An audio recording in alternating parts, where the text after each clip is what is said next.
Yang mengatakan Nabi SAW meletakkan telapak tangan beliau di dada, apakah itu di awal dada, di atas ulu hati, atau di dada, di atas.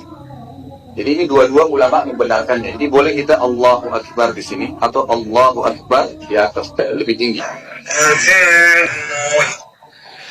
Apa yang beliau ucapkan tadi, bahwasanya Rasulullah meletakkan tangan kanan di atas tangan kirinya, di atas dadanya atau di dadanya, ini adalah sebuah terjemahan dari hadis Wa'il bin Hujrin. Bunyi hadisnya adalah sholaitu ma'a Rasulillah sallallahu alaihi wasallam wa wada'a yadahul yumna ala yadihil yusra ala sadrihi. Hanya saja yang ingin kami sampaikan adalah apakah orang yang lebih paham terhadap hadis adalah orang yang hidupnya dekat dengan zaman Rasulullah, yang mana hadis itu didapat dari mulut ke mulut, atau dari orang yang hidupnya jauh dari zaman Rasulullah, yang mana hadis itu didapat dari buku atau kitab. Maka jawabannya tentu orang yang hidupnya dekat dengan zaman Rasulullah yang lebih tahu tentang hadis, yang mana hadis itu didapat dari mulut ke mulut, begitupun penjelasannya. Oleh karenanya mari kita lihat penjelasan dari para ulama tentang tempat meletakkan kedua tangan di dalam sholat. Poin pertama yang ingin kami sampaikan adalah jumhur ulama ahli fikih dari madhab Hanafi, madhab Syafi'i, dan madhab Hambali berpendapat bahwasanya termasuk dari sunnah sholat adalah al-qabdu. Al-qabdu ini adalah bersedekap, meletakkan tangan kanan di atas tangan kiri. Sedangkan menurut madhab Maliki yang dianjurkan itu adalah al-irsalu, yaitu meluruskan tangannya saja. Artinya tidak usah bersedekap. Wa yukrahu al-qabdu fi sholatil fardi, dan dimakruhkan bersedekap di dalam sholat fardu. Selanjutnya wa makan wad'il yadaini bihadhil kaifiyati ila akhirih, dan adapun tempat meletakkan kedua tangan adalah tahta sodri wa fawqa surratihi, di bawah dada dan di atas pusar. Artinya meletakkan tangan itu adalah di antara dada dan pusar. Wa hadza indal malikiyati wa syafi'iyati wa riwayatun indal hanabilati. Dan pendapat ini adalah pendapat dari madhab Maliki, madhab Syafi'i, dan sebuah riwayat dari madhab Hambali. Wa huwa qawlu Sa'id bin Jubairin, dan ini juga pendapat dari Sa'id bin Jubair, karena ada sebuah hadis Wa'il bin Hujrin, hadisnya yang telah kami sebutkan di awal video tadi. Wallahu a'lam bishawab. Lafaz yang mengatakan Nabi SAW meletakkan telapak tangan beliau di dada, apakah itu di awal dada, di atas ulu hati, atau di dada, di atas. Jadi ini dua-dua ulama membenarkannya. Jadi boleh kita Allahu Akbar di sini, atau Allahu Akbar di atas, di dada, lebih tinggi.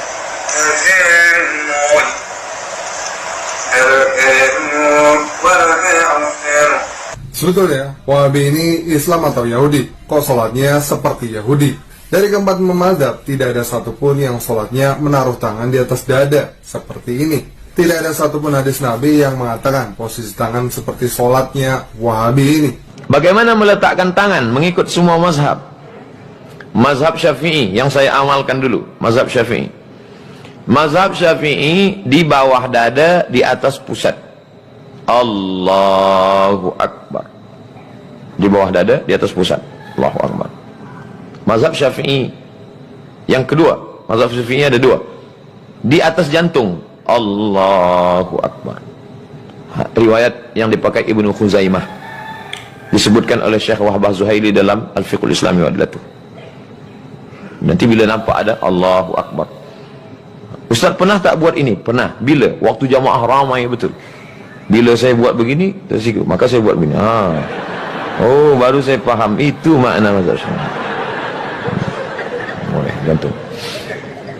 Kedua, mazhab Hanafi dan Hambali di bawah pusat. Allahu Akbar. Di bawah pusat. Cuba tonton filem Muhammad Al-Fatih. Muhammad Al-Fatih masa dia pimpin sembahyang di Konstantinopel. Allahu Akbar. Kenapa? Sebab mazhab Hanafi di bawah pusat. Muhammad Al-Fatih, Turki, mazhabnya Hanafi. Mazhab Maliki dua, di atas pusat tepat. Allahu Akbar. Yang kedua, adamul qabdi, lepas ke bawah. Allahu Akbar. Cuba tengok Raja Maghribi Muhammad 6. Raja Maghribi Muhammad 6, ayah dia Hasan 2 sama. Cuba tulis di YouTube Muhammad 6 salat. Nampak? Allahu Akbar. Sebab dia mazhab Maliki 2. Assalamualaikum warahmatullahi wabarakatuh. Alhamdulillahilladzi arsala rasulahu bil huda wa dinil haqq liyudhhirahu 'ala ad-dini kullih walau karihal kafirun. Asyhadu an la ilaha illallah wahdahu la syarika lahu wa asyhadu anna Muhammadan abduhu wa rasuluh. Allahumma shalli ala Muhammad wa ala ali Muhammad.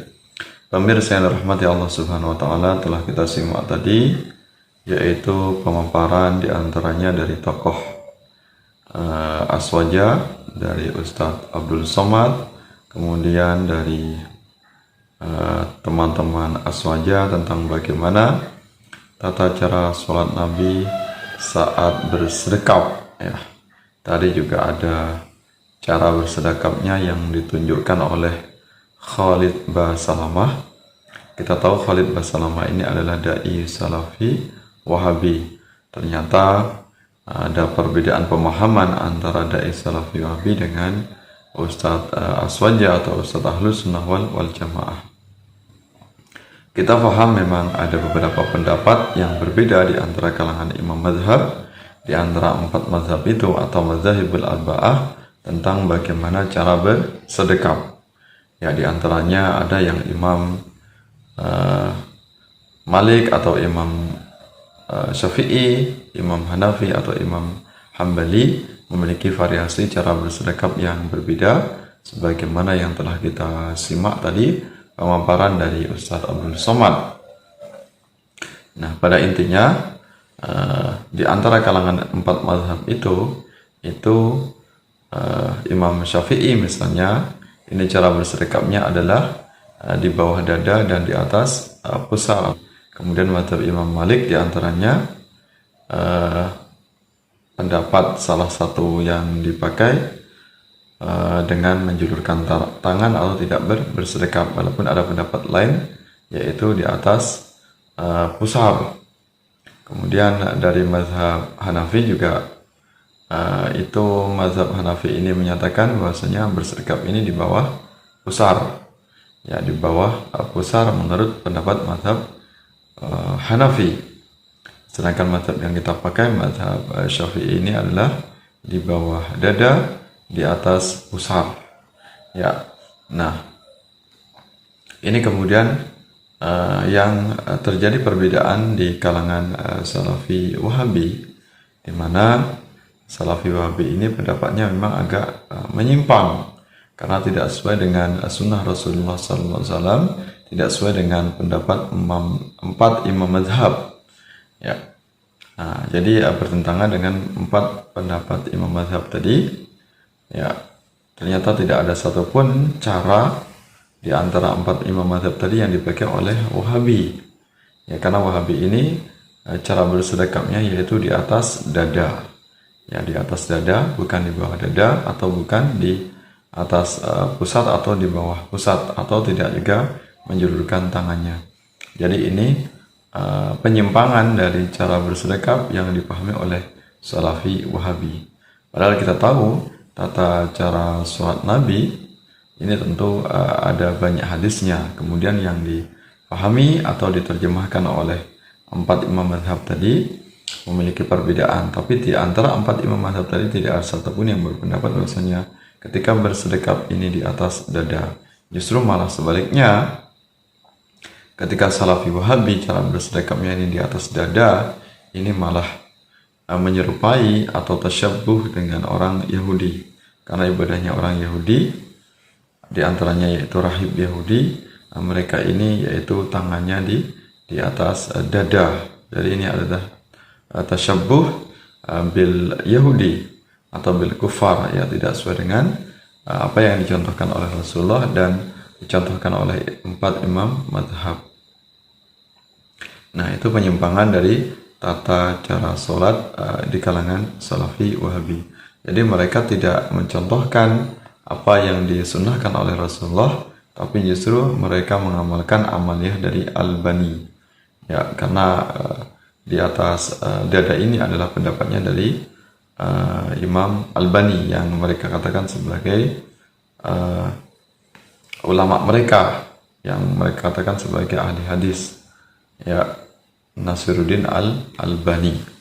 Nah, ini jadi menggunakan pendapat dari Albani sehingga menselisihi di antara kalangan 4 imam madhab.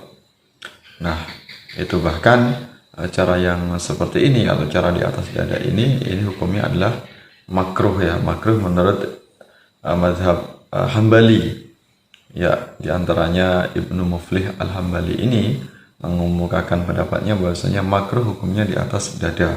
Makruh itu artinya adalah lebih baik, lebih utamanya adalah kita tinggalkan, tidak kita amalkan. Karena 4 imam mazhab tidak mengamalkan cara itu, termasuk tidak diketahui dari hadis Rasulullah yang mengamalkan di atas dada. Kemudian juga pendapat dari Ibnu Taimiyah juga dihukumi sebagai makruh. Padahal kita tahu Imam Ibnu Taimiyah ini yang dikatakan oleh Salafi Wahabi sebagai Syekhul Islam, ini adalah rujukan utama, panutan utama fikihnya yang dipakai oleh kalangan Salafi Wahabi. Nah, itu diantaranya penyimpangan cara sholat yang dilakukan oleh Salafi Wahabi. Jadi Salafi Wahabi ini bukan menggunakan sifat sholat Nabi, tapi mengamalkan yaitu sifat sholat Al-Albani, atau justru juga sifat ibadah kaum Yahudi.